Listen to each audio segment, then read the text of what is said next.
Okay, John. We are on Maui. Happens to be Kihe/Wailea with the very famous artist who is too modest to even talk True. too much about himself, how good he is in so many things. And it's a little unusual even for me, who knows John from a personal side, that he's such a wonderful, loving, and honorable man. Thank you. And he is a painter. He even started me to paint myself, which I'm very grateful for, and it's no better time than say thank you now on the air. My pleasure. But here is something that I never really knew too much about, you building guitars. So could you tell me and everybody else in the world what's with these guitars? What's with the guitars? Yeah, well, it's a little bit interesting for me at least because I didn't really have any background in guitars until about 8 years ago. I had not really had much of a musical upbringing, and with guitars I picked them up now and then through life, but never spent much time with them. But then I had a couple experiences about 8 or maybe 9 years ago. One of them actually, the first one was when I was in Vietnam, and I was traveling there, and I met this young man who was actually working as a tour guide, and he played the guitar. He just had started a few years earlier, and so he was, not fully accomplished, but he was really quite good, and it was just really charming listening to him. It really kind of got me interested a little bit there, and kind of think, well, maybe it's possible to actually learn, even at this time in life.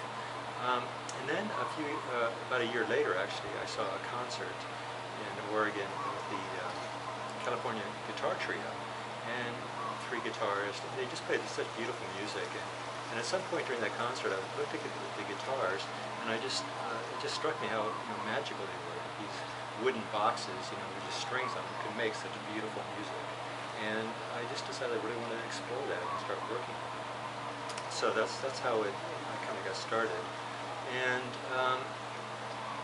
I've always enjoyed doing woodworking and other types of hands-on projects, so I very quickly started getting into doing restorations. And I did that initially as a way to just study, because I studied the guitars. I really didn't know very much about guitars at all, and so as a way to examine them, see how they're built, what they're all about.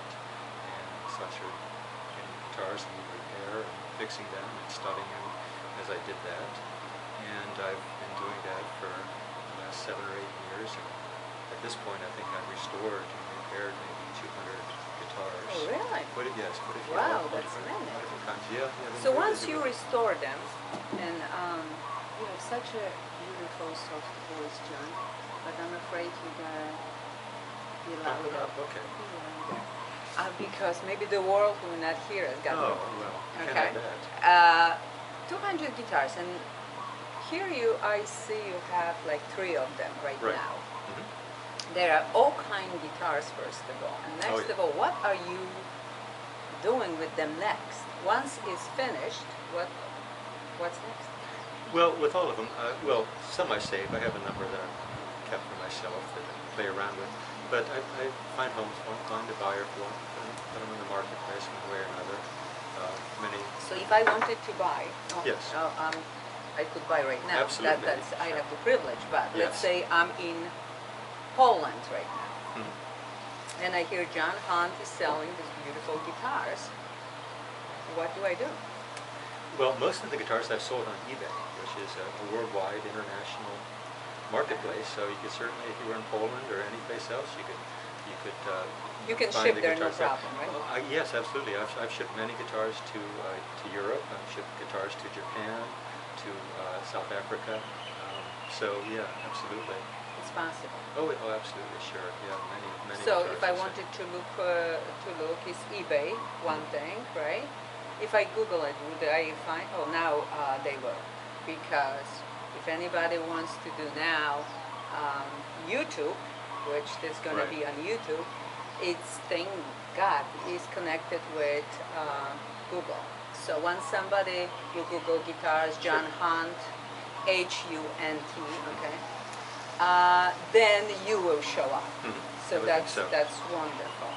Now, tell everybody and me a little something about how different, besides the size, one is smaller, one is bigger. What's different about them? Well, there's so many different types of guitars.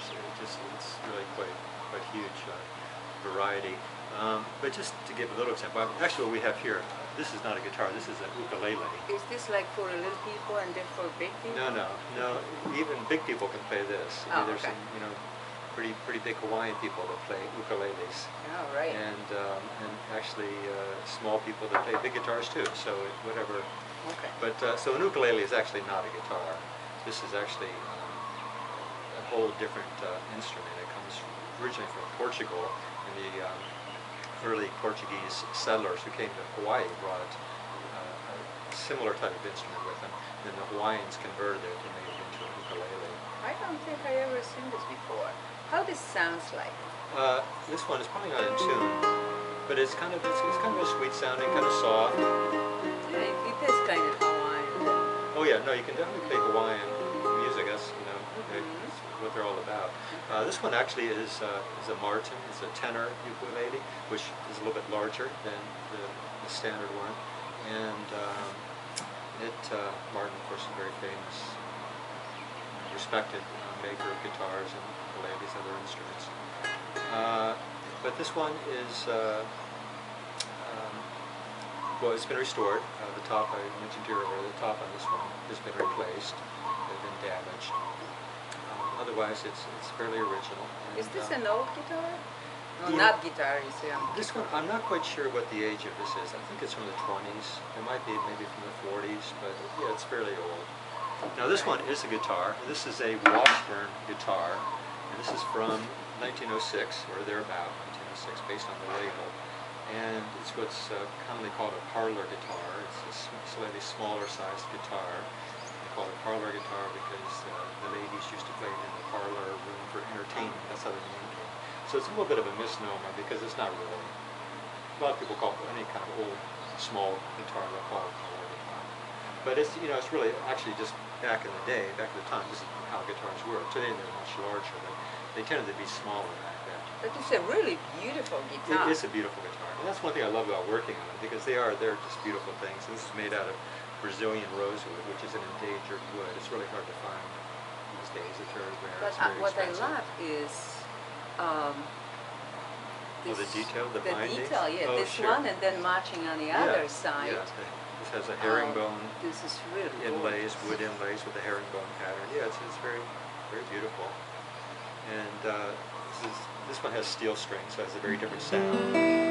Much stronger, brighter sound than the ukulele does. Actually, what I'm going to do for Yes. our viewers, it's going to be now about you and the guitars. The guitars. Okay, so I want to show a little closer so everybody can Oh, see yeah. how the guitar really, It's in the detail.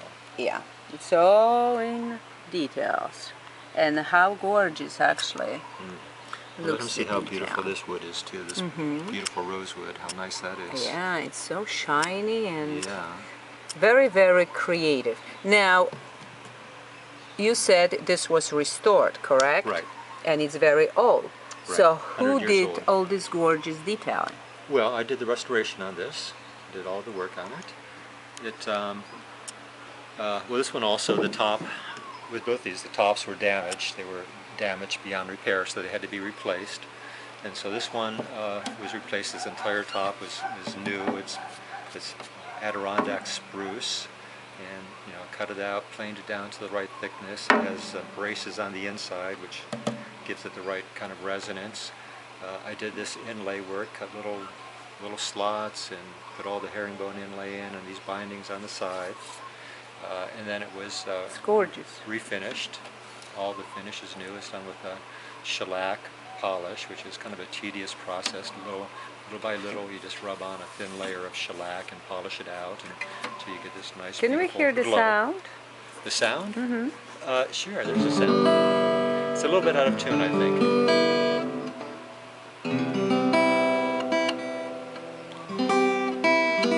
I have not the same, not that old, but similar guitar in Poland.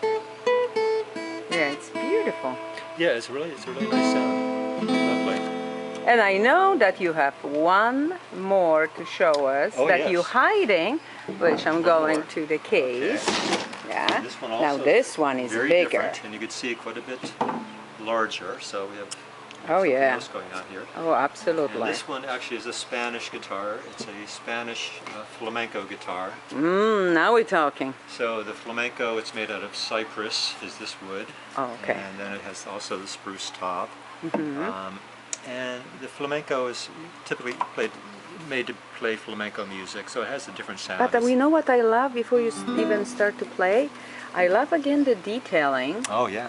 I'm always into this creative. Well, this rosette, this is all. This was done by hand. It's kind of amazing because it's so small. I don't know if you could see that through the camera, but those are all little tiny pieces of wood that are dyed and then laid out in that pattern. So it's just very, very intricate work. No, I'm trying to show as close as possible, but I also love this. Oh yeah, it's beautiful. This detailing, which is so gorgeous, so different that I ever seen. Wow. Yeah. Very impressive. Look at this also. This here, I think that this is just beautiful. How that it's a simple detail, but it's really lovely.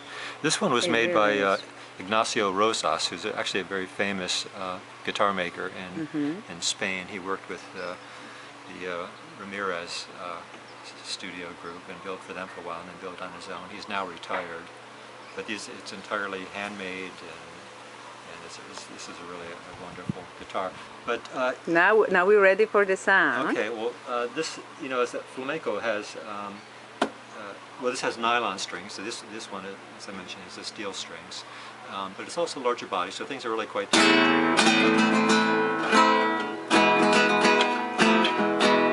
Oh yeah. Just a much fuller, brighter sound, and the flamenco is really kind of a crisper sound than a classical guitar has. This one again, the top was damaged, so this has not been replaced, but there's cracks on it. It had been damaged at one point during a shipment, and so the cracks were repaired and then made to live again and play again. So keep them alive and keep them in the world. No, Johnny, now they know where to find you, okay? They do, yes. They can Google you, they can just request something. They know already what you have to offer. Just a sampling, yes. And I'm sure new stuff will be coming in. All the time. And plus your art that we will talk some other time. That's gonna be the part 2. Story, yes. Okay? Yes. So thank you very much. Oh, my pleasure. And see you next time. Right. Aloha from Maui.